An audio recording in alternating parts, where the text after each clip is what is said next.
கடற்கரை வரைக்கும் உள்ள ரயில்வே ஸ்டேஷன் பேர் எல்லாம் உங்களுக்கு எல்லாம் தெரியும், எல்லா மாணவர்களுக்கும் தெரியும். ஓகே. ஆனா இதற்குள்ள ஒரு காதல் கவிதை ஒளிந்து கிடக்கிறது அப்படின்னு நான் சொல்றேன்.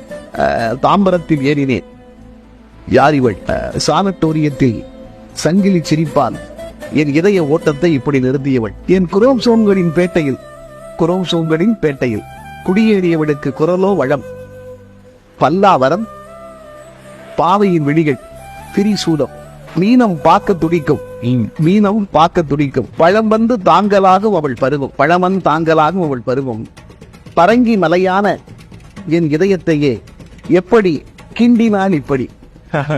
தை தை என்றது மனசு, தை என்றது அறிவு, சைதை என்றது அறிவு, மாம்பழம் ஆன மனசுடன் கோடை நுங்கை போல், கோடம்பாக்கம் நுங்கம்பாக்கம், மாம்பழம் ஆன மனசுடன் கோடை நுங்கை போல் குழு குழு என்றிருந்த பொழுதும் சேர்த்து பட்டு போனது அவள் இழும்பூர் வந்ததும். இறங்கி கொண்டிருந்தது அந்த இளமை பூங்கா, கரைந்து கொண்டிருந்தது என் காதல் கோட்டை, கடற்கரை மணலில் கட்டிய மாதிரி. பிராட்வே ஸ்டேஷன் வந்துட்டு இறங்குங்க.